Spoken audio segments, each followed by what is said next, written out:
Class 10th आ ही गए। कैसे आए हो ये बात आपसे अच्छा कोई नहीं जानता। कितने भगवान के सामने हाथ जोड़े हैं और कैसे भगवान ने आपको पास किया है ये आपसे अच्छा कोई नहीं जानता। और अगर कोई जानता है तो मैं जानता हूँ या मेरे जैसे टीचर्स जानते हैं कि आप कैसे 10th तक पहुँचे हो। ये सब करने के लिए अलख सर ने बार बार कहा, सोबित भैया ने बार बार कहा, दिगराज सर ने बार बार कहा और मेरे जैसे हजारों टीचर्स ने बार बार आपसे कहा कि भाई मेहनत करो। लेकिन यार तब तुम छोटे थे, बहुत छोटे थे, तुम शायद समझ नहीं पा रहे थे हमारी भावनाओं को, हमारी फीलिंग्स को, कि हम तुम्हें कुछ देखना चाहते हैं, कुछ बनाना चाहते हैं। लेकिन अब तुम बड़े हो गए हो।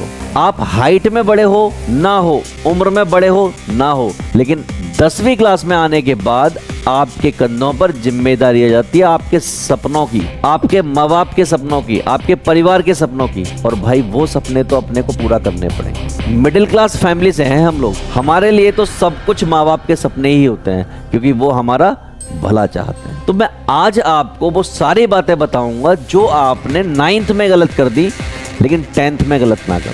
एक एक पॉइंट पर आपसे डिस्कस करूंगा कि क्लास 10th स्टार्ट होने से पहले क्या ध्यान रखें, क्या करें और क्या ना करें। तो चलिए स्टार्ट करते हैं। दोस्त मैं 6 पॉइंट बताऊंगा, उनसे आपकी 10th गजब की होने वाली है। और सबसे पहला पॉइंट मेरे भाई ये है कि हम टाइम मैनेजमेंट करें। और टाइम मैनेजमेंट कराते वक्त हर टीचर आपसे एक बात बोलता है, equal important to all subject. और इसका गलत मतलब ये निकाल लिया जाता है कि हर सब्जेक्ट को बराबर टाइम देना है। ना ना ना, इसका मतलब ये बिल्कुल भी नहीं है कि हर सब्जेक्ट को बराबर टाइम देना है। आपको मैथ्स डिफिकल्ट लगती है तो भाई मैथ्स को ज्यादा टाइम देना है। अगर आपको इंग्लिश इजी लगती है तो भाई उसको कम देना है। इस लाइन का मतलब ये बिल्कुल भी नहीं है कि आप इक्वल इंपॉर्टेंट देके टाइम भी सबको बराबर दे दो, ना बिल्कुल नहीं।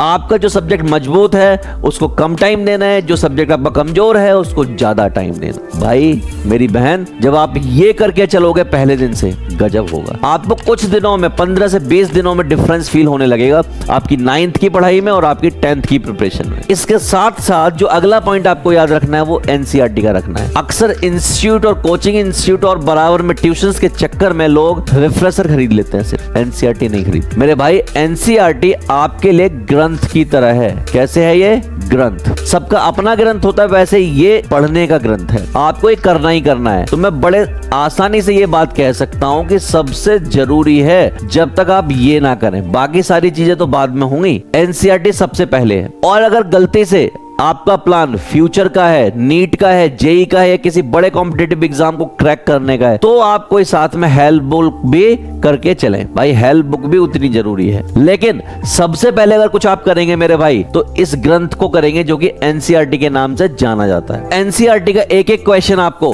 बार बार करना है, हर बार करना है, जब तक आप उसमें मास्टर ना हो जाए। जितना मुझे आता हो उतना तुझे जिस दिन आ जाए उस दिन समझ लिया तूने मास्टर हो गया। रही बात हेल्प बुक की, इसके लिए तुझे कुछ जानना है कि एक डेडिकेटेड वीडियो मैंने बना रखी है, डिस्क्रिप्शन में उसका लिंक डाल रखा है, उसको देख डालियो। हेल्प बुक क्लियर हो जाएगी तुझे कि कौन सी हेल्प बुक लेनी है और कौन सी नहीं लेनी है। अब चलते हैं तीसरे पॉइंट पर। तीसरा पॉइंट क्या कहता है भाई? Daily revision. भाई हर बच्चे की ये प्रॉब्लम है, 99.99% बच्चे की प्रॉब्लम ये है कि आज जो पढ़ाया गया उसको घर जाके रिवाइज नहीं करना। और रिवाइज ना करने से जो प्रॉब्लम क्रिएट होती है उस प्रॉब्लम का नाम होता है बैकलॉग। क्या होता है दोस्त? बैकलॉग। बैकलॉग का मतलब होता है आज पढ़ाया, देखा, चल इसको कल कर लेंगे, कल पढ़ाया कल कर लेंगे, और कल के चक्कर में इतना कल इकट्ठा हो जाता है। और जब मेरे भाई इतना कल इकट्ठा हो जाता है ना, फिर वो कल कभी नहीं आता, वो ले डूबता है। लास्ट में आपको फ्रस्ट्रेशन होती है। 9th में भी हुई थी तुझे फ्रस्ट्रेशन, समझ नहीं आ रहा था कि कैसे सिलेबस को पूरा करूं।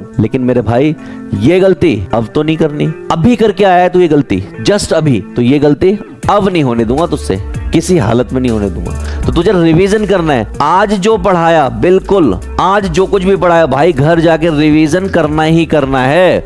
अगर रिवीजन नहीं किया तो समझ ले अपने आप के लिए बवाल पैदा करना है। भाई कुछ भी छोड़ियो लेकिन रिवीजन जरूर करियो।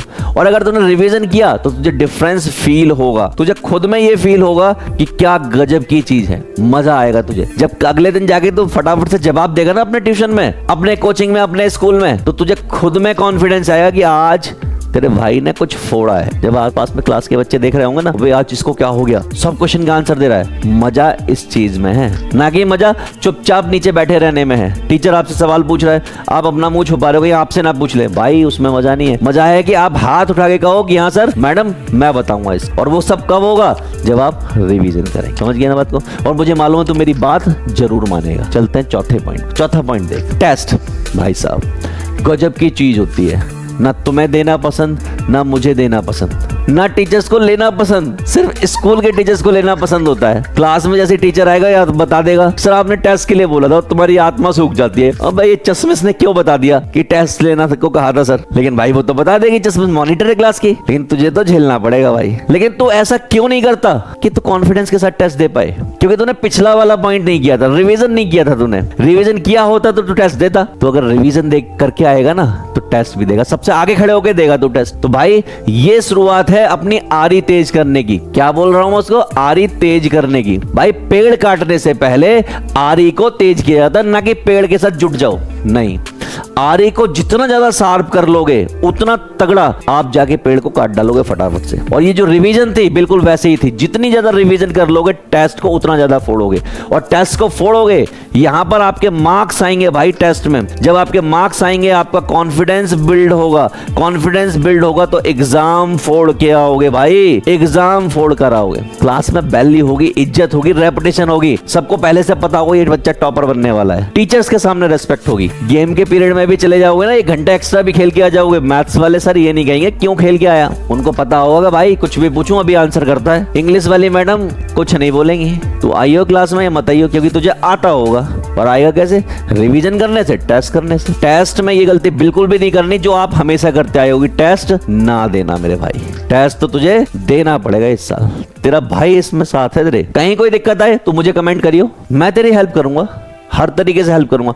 हर दिन 500 बच्चों के पर्सनली इंस्टाग्राम पे रिप्लाई करता हूं मैं। हर दिन 500 बच्चे मिनिमम होते हैं जिनका मैं पर्सनली रिप्लाई करता हूं। टीम करती है सो अलग करती है, लेकिन तुम्हारा भाई रिप्लाई करता है, समझ रहे हो, पर्सनल आईडी से, क्योंकि मैं चाहता हूं तुम्हारा भला हो। मैं तुम्हें उस पोजीशन पर देखना चाहता हूं जिस पोजीशन में मैं खुद को देखना चाहता था। मुझे कोई बताने वाला नहीं था, कोई हेल्प करने वाला नहीं था, लेकिन तुम्हें हेल्प करने वाला मैं खड़ा हूं सामने। मैं हूं, और भी बहुत सारे भैया हैं मार्केट में, मैं हूं, बहुत सारे यूट्यूबर्स हैं, बहुत सारे टीचर्स हैं जो आपकी हेल्प करने के लिए खड़े हैं, हर तरीके से हेल्प कर रहे हैं। मैं पर्सनली हेल्प करूंगा, तू मुझे मैसेज तो करियो, मैं तेरे साथ। चल भाई अगले पॉइंट पर, डिजिटल डिस्ट्रैक्शन। भाई पूरी दुनिया को बर्बाद करने में तुला हुआ है, पूरी दुनिया लगी हुई है इसमें। सब छोटी उम्र के, बड़ी उम्र के, सब घर में अपने देखो तुम, पापा मम्मी अपने अलग फोन में लगे हुए हैं, भाई बहन अलग फोन में लगे हुए। घर में कोई छोटा बच्चा है तो वो टिंचू सा बच्चा, वो भी अंगूठे से ऐसे कर रहा है। भाई ऐप को छुपा दो, ढूंढ ला रहा है अपने आप, उसको भी रील देखनी है, वो भी कच्चा बादाम देख रहा है। भाई ये सब कैसे हो रहा? भाई हैबिट पड़ गई, आदत पड़ गई, तुम्हें भी हैबिट पड़ी है। मैं ये नहीं कहता कि तुम इसको छोड़ दो, मैं ये बिल्कुल भी नहीं कहता, क्योंकि ये हैबिट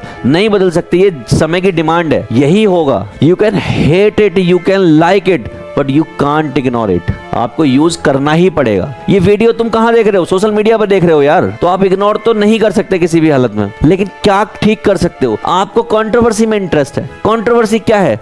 कंट्रोवर्सी ये है कि भाई रजत दलाल ने क्या कह दिया, एल्विस यादव ने क्या कह दिया, यजुवेंद्र चहल का डाइवोर्स हुआ कि नहीं हुआ, आपको इसमें इंटरेस्ट है। क्या फायदा भाई इसमें? तेरा क्या फायदा? चल बता, एक फायदा हुआ हो तुझे, तेरी फैमिली का फायदा हुआ हो, तेरे भाई बहन का फायदा हुआ हो, किसी का कोई फायदा नहीं है। ये कंट्रोवर्सी सब अपने बेनिफिट के लिए हो रही है, पहले से फिक्स होता है, स्क्रिप्टेड होता है सारा। बिग बॉस का क्या फायदा? तुझे बिग बॉस देखना है भाई ऑनलाइन, उसी क्लिप्स देखनी है, क्या रखा है उसमें? अलग सर ने बोट लगा दिए, शोभित भैया ने बोट लगा दिए। भाई इन बोट से तेरी प्रिपरेशन पे क्या फर्क पड़ा? क्या तेरे 20 नंबर एक्स्ट्रा आएंगे? नहीं आएंगे। क्या तू फेल हो रहा होगा तो पास हो जाएगा? नहीं होगा। तू टॉपर है तो तेरे नंबर घट जरूर सकते हैं, इस सबसे बढ़ तो नहीं सकते। तो तेरा अल्टीमेटली कोई फायदा नहीं दोस्त। क्या कर रहा है फिर तू? टाइम खराब। तू रील देख रहा है, ठीक है भाई, तूने कच्चा बादाम देखा, क्या देखा? कच्चा बादाम देख लिया भाई, थोड़ी बहुत देर देख लिया, डांस हो रहा है, एंटरटेनमेंट के गाना सुन लिया, समझ में आता है। लेकिन भाई हर चीज का टाइम होता है ना, स्कूल जाने का टाइम होता है ना, मैथ्स पढ़ने का टाइम होता है ना स्कूल में, इंग्लिश के पीरियड का टाइम होता है ना, स्पोर्ट्स के पीरियड का टाइम होता है ना, तो रील्स देखने का टाइम क्यों नहीं है? एक फिक्स टाइम होना चाहिए कि नहीं होना चाहिए? होना चाहिए। हर चीज का एक फिक्स टाइम होना चाहिए कि भाई सिर्फ इतनी देर देखूंगा, इससे ज्यादा नहीं देखूंगा, क्योंकि अल्टीमेटली फायदा कोई नहीं है। बाबू सोना करना है भाई। हमारे देश के 60% बच्चे बाबू सोना कर रहे हैं 10th क्लास में, और बाकी के 40 वो करना चाहते हैं, बस उन्हें कोई मिल नहीं रहा। हम लोग अपने कमेंट में देखते हैं दिन भर यही चलता है, बाबू सोना, निब्बा निब्बी। भाई नहीं रोक सकते हम इसको, लेकिन करियर से ज्यादा जरूरी नहीं है भाई ये। तेरे कंधों पर माँ बाप के सपनों की जिम्मेदारी रखी हुई है। तू नहीं पढ़ेगा तो कौन पढ़ेगा? तेरे से ही तो उम्मीद है, तू ही तो आस है उनकी, आखिरी होप तू है। तू कुछ कर जाएगा तो उनकी मेहनत सफल हो जाएगी। वो अपने लिए नया जूता नहीं खरीदते, लेकिन तेरे को नए जूते दिलवाते हैं। वो अपने लिए बाइक नहीं खरीदते, लेकिन तेरे को साइकिल और स्कूटी दिलवा देते हैं कि बेटा ट्यूशन जाना है, स्कूल जाना है, आराम से चला जाएगा, दिक्कत नहीं हो, रिक्शे में नहीं भागना पड़े, टेम्पो में ना भागना पड़े। जब ऐसे माँ बाप अपना सब कुछ काट पीट के तुम्हारे सपने पूरा करते हैं, तो क्या तुम्हें नहीं लगता तुम्हें भी उनके सपने पूरे करने हैं? और उनके क्या सपने हैं? सपने तो तुम्हारे हैं, लाइफ अच्छी बनेगी, तुम्हारी बनेगी। उनका क्या? वो 20 साल है, 30 साल है, उसके बाद क्या है? तो सब कुछ तुम्हारा। तो क्या तू अपने लिए नहीं करेगा ऐसा? मुझे उम्मीद है तू करेगा अपने लिए। तू इस भैया की बात मानेगा, इस भैया को डीएम करेगा, इस भैया को इंस्टाग्राम पे मैसेज करेगा कि भैया आपकी हेल्प चाहिए। मैं हर दिन 500 लोगों के, कम से कम 500 बच्चों के मैसेज की रिप्लाई करता हूँ। हर तरह के मैसेज आते हैं, डीमोटिवेट बच्चों के आते हैं, टॉपर्स बच्चों के आते हैं, अच्छे बच्चों के आते हैं, खराब बच्चों के आते हैं, सब के आते हैं। सब अपनी अपनी तरह की प्रॉब्लम लेके आते हैं। हर प्रॉब्लम का सॉल्यूशन करने की कोशिश करता हूँ। तू करेगा कि तेरा रिप्लाई नहीं करूंगा मैं? तू मैसेज तो कर अपने भैया को, देख तेरी हेल्प करूं ना करूं। मैं 500 करता हूँ, कल 1000 को करूंगा, लेकिन करूंगा जरूर। तुझे तेरा रिप्लाई जरूर करूंगा। तू बात तो कर मुझसे। मेरे लिए कोई नहीं था लाइफ में जो हेल्प करे, लेकिन तेरे लिए तुम्हारा ये भैया बैठा है। मैसेज कर, एक डीएम दूर हूं तुझसे, सिर्फ एक डीएम दूर। ये बाबू सोना तुझे करना है कर, मेरी एडवाइस है, होश में रह के कर। उतना टाइम दे जितना जरूरी है, क्योंकि ये नेचुरल प्रोसेस है। उम्र है तेरी, हार्मोनल चेंज हो रहा है बॉडी में। मैं या तेरे माँ बाप, तेरे बड़े भाई बहन, कोई भी तुझे रोकने की कोशिश करेगा तो तू रिटेलिएट करेगा। तू नहीं समझेगा अब इस बात को, लेकिन तू कर, लेकिन होश में रह के कर। ऐसा कुछ भी मत कर जिससे तेरे माँ बाप का सर नीचे हो, जिससे तेरे माँ बाप की परेशानी बढ़े, जिससे मुंह दिखाने लायक ना रहो। मार्क्स लाओ, जो करना है बैलेंसिंग के साथ करो। हर चीज बैलेंसिंग के साथ अच्छी लगती है। और अब आखिरी बात बताने जा रहा हूं तुम्हें, वो ये है सेल्फ कॉन्फिडेंस और मोटिवेशन। मोटिवेशन तुम्हें देने कोई नहीं आएगा। आप 1000 वीडियो देख लो, कोई फर्क नहीं पड़ता। कुछ देर के लिए आपके अंदर हवा भर जाती है और उसके बाद हवा निकलते ही फिर आप वैसे ही। सबसे पहला काम सेल्फ कॉन्फिडेंस। खुद को कम मत समझ,